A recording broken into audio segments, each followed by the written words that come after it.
O ócio criativo. O ócio criativo, do sociólogo italiano Domenico De Masi, foi publicado pela primeira vez em 1995.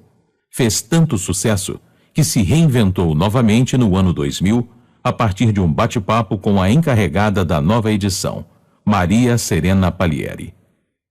No computador do autor, na época, a frase bem-humorada que desfilava na tela era um ditado espanhol: o homem que trabalha perde tempo precioso. O trabalho para De Masi é voltado para a produtividade eficiente, que também inclui a riqueza do saber e a melhor distribuição do tempo. E o ócio, do título do livro, não se refere à indolência, à preguiça. Ele não é alienante. É libertador. É um modo novo de definir o trabalho. O ócio criativo combina, portanto, em seu conceito, o trabalho, o estudo e o lazer. Domenico De Masi é contra o modelo que surgiu centrado na idolatria do trabalho e competitividade. Para De Masi, e com certeza para você que é um profissional que lida com o intelecto e a criatividade, o futuro é de quem sabe ficar livre da ideia do trabalho como uma obrigação chata. Cérebro e criatividade. Do trabalhador braçal ao profissional de colarinho branco e de bermuda em seu home office, estamos caminhando em direção a uma sociedade que fundamenta não mais no trabalho, mas no tempo livre, baseada em um mercado de trabalho que valoriza o cérebro e a criatividade. A nossa sociedade atual, que De Masi chama de pós-industrial, oferece libertação da alma, oferece o ócio criativo. Mas para isso acontecer, é preciso se livrar de hábitos adquiridos na velha sociedade, como trabalhar de tantas a tantas horas, dormir com o despertador ligado e reservar um tempo para nos instruir e nos divertir. Corpo quieto, mente irrequieta. A sociedade pós-industrial privilegia a produção de ideias, o que, por sua vez, exige um corpo quieto e uma mente irrequieta. Exige aquilo que De Masi chama de ócio criativo. As máquinas trabalharão num ritmo sempre mais acelerado, mas os seres humanos terão sempre mais tempo para refletir e para idear. Essa tendência vai continuar no futuro. O mundo globalizado. É evidente que o mundo agora é uma grande aldeia. Sentimos impulsos de conhecer o todo, de trocar mercadorias com mercados distantes. Queremos colonizar pessoas com nossos produtos e ideias, expandir capitais, moedas e fábricas. Esses impulsos produzem reações de esquizofrenia, com euforia pela sensação de poder estar em toda parte. Ao mesmo tempo, por outro lado, temos a sensação de fragilidade, com o impulso de buscar segurança nas próprias raízes e no próprio ambiente. A qualidade do tempo livre.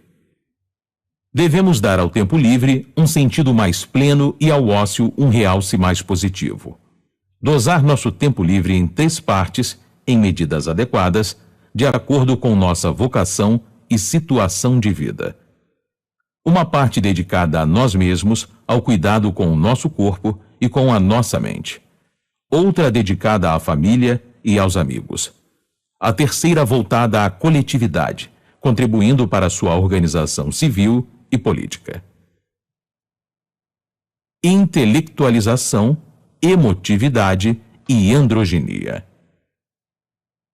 Em nosso período pós-industrial, atividades cerebrais predominam em relação às manuais. E as atividades virtuais também. O grande lance é a criatividade. Criatividade requer emoção, fantasia, racionalidade. E sem emotividade não se cria nada de novo. E emotividade vem basicamente da feminilidade, o que nos levará a uma sociedade do tipo andrógena, sem papéis hierárquicos e rígidos para homens e mulheres. Carisma a favor da criatividade em grupo. O carisma é algo essencial nos processos criativos de grupo. A criatividade aflora com materiais conscientes e inconscientes, emocionais e racionais.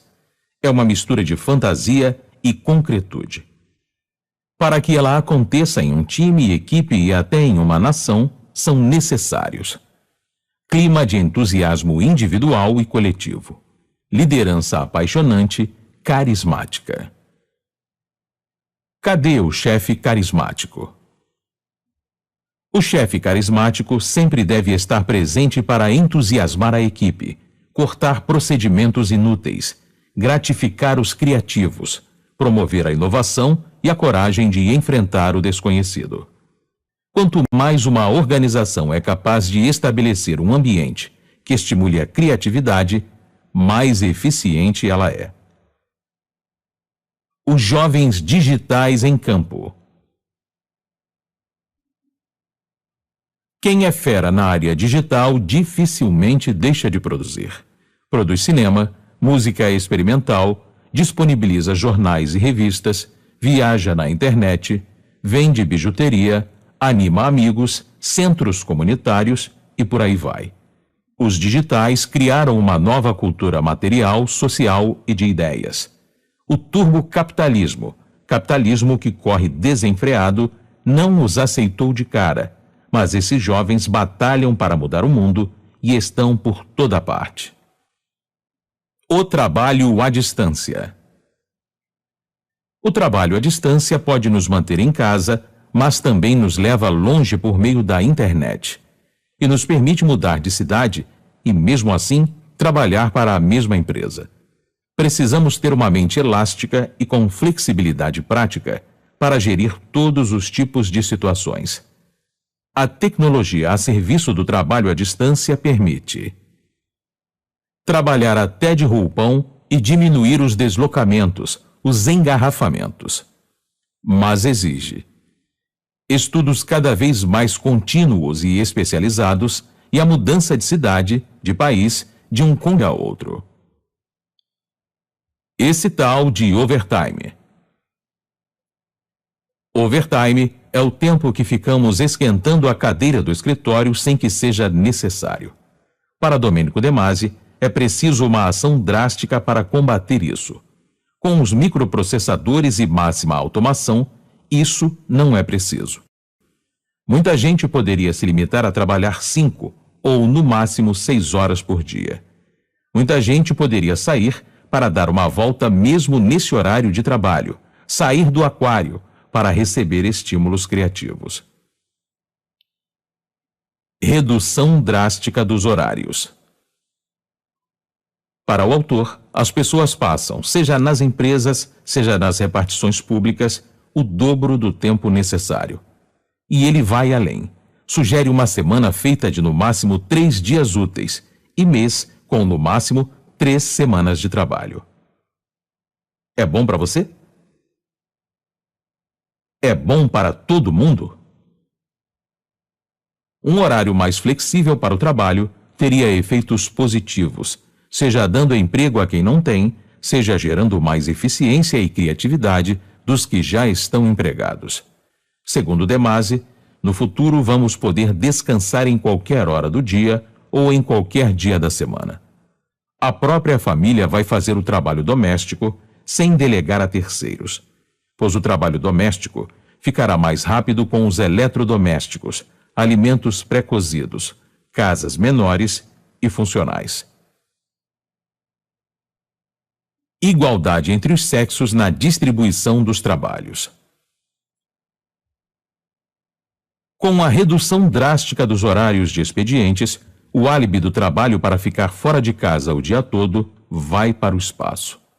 Isso restitui os maridos às suas mulheres e vice-versa. As mulheres não vão ficar com todas as responsabilidades familiares, como a organização, criação dos filhos, entre outras. A paternidade pode e deve se igualar à maternidade. Criar é um clique que acontece de repente. Nós estamos atravessando uma passagem de época, da atividade física à atividade intelectual. Estamos desativando mais o corpo e ativando mais a mente. Os publicitários já sacaram que para criar um slogan, podem estar até embaixo do chuveiro, pois a cabeça carrega o trabalho para onde quer que vá. As empresas são orientadas pelo mercado e, portanto, precisam que seus funcionários estejam imersos na sociedade, não destacados dela. A aversão ao ócio. Antigamente, enquanto o trabalho exigia esforço físico, as pessoas eram obrigadas a trabalhar, porque se a escolha fosse delas, não trabalhariam. As religiões foram muito duras com isso. Pregavam o preconceito de que gozar do ócio é pecado. O tédio convertido em ócio criativo. A nossa solução para sair do tédio é convertê-lo em ócio criativo. Preencher o tempo com ações escolhidas por vontade própria, em vez daquelas que se faz por coação. A nutrição da criatividade são as horas de reflexão ou exercício, que podem parecer perda de tempo. Mas, na verdade, é o perambular com o corpo e a mente que resulta numa ação positiva, numa obra de arte, num novo teorema, num romance. O ócio como instrumento criativo. O ócio criativo é aquela trabalheira mental que acontece até quando estamos fisicamente parados, ou mesmo quando dormimos à noite. Ociar não quer dizer não pensar. Significa não pensar em regras obrigatórias, não ser assediado pelo cronômetro. O ócio criativo é o alimento das ideias. Do mesmo modo que as máquinas usavam certas matérias-primas, o cérebro precisa de ócio para produzir ideias. E ideias são necessárias para a sociedade se desenvolver. Precisamos educar os filhos e jovens, tanto para trabalhar quanto para aprender a aproveitar o ócio. Conselhos para o futuro. Ensinar que o trabalho não deve ser uma obrigação opressora, e sim um prazer criativo e estimulante. Soma-se a isso a necessidade cada vez mais imprescindível de ensinar também o não trabalho, ou seja, as atividades ligadas ao tempo livre, aos cuidados e às atenções. Formar os jovens para reprojetar continuamente a própria existência. Educar para que não se tema o fluir incessante das inovações. É na mudança que as coisas repousam, já dizia sabiamente Heráclito, filósofo grego, pai da dialética. O ócio criativo em todos os sentidos. Pela primeira vez, o homem enxerga o seu verdadeiro e constante problema: como utilizar a liberação de seus opressores e empregar o tempo livre que a ciência lhe proporciona para viver bem, prazerosamente e com sabedoria. Em 1935, Bertrand Russell, um dos mais importantes matemáticos, filósofo, escritor, sociólogo e outros mais, publica o seu Elogio do Ócio. Já nas primeiras páginas, ele diz a que veio: Eu acho que neste mundo se trabalha demais e que incalculáveis males derivam da convicção de que o trabalho seja uma coisa santa e virtuosa. Mas, em vez disso, o caminho para a felicidade e prosperidade acha-se na diminuição do trabalho. A ética do trabalho é a ética dos escravos e o mundo moderno não precisa de escravos. Esse conceito resume perfeitamente o pensamento do nosso autor. Os do contra. Um dos poréns de quem critica o trabalho de De Masi é: quem financia uma sociedade no qual o tempo livre predomina. De Masi explica: as máquinas agora trabalham cada vez mais e os cidadãos, portanto, podem trabalhar menos. Isso não significa ficar de pernas para o ar, e sim que não devemos mais nos matar de trabalhar como os operários da sociedade industrial. E a ética do ócio? Ela acontece quando se trabalha com comportamento ético, evitando resultados vantajosos somente para nós mesmos e prejudiciais para os outros. Quando se vive o ócio, pode-se viver prevaricando, roubando, violentando, entediando ou explorando. Ou escolher viver com vantagens individuais e coletivas, sendo feliz sem prejudicar ninguém. Notas finais. Descansar? Descansar de quê?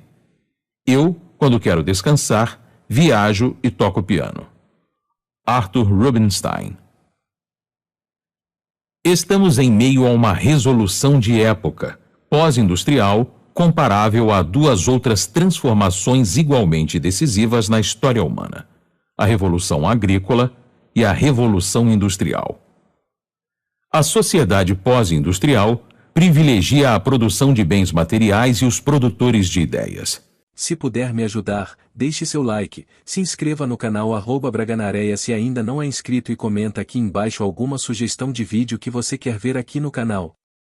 Muito obrigado por trilhar essa jornada comigo e é só o começo. Até breve meu irmão, até breve minha irmã e tamo junto.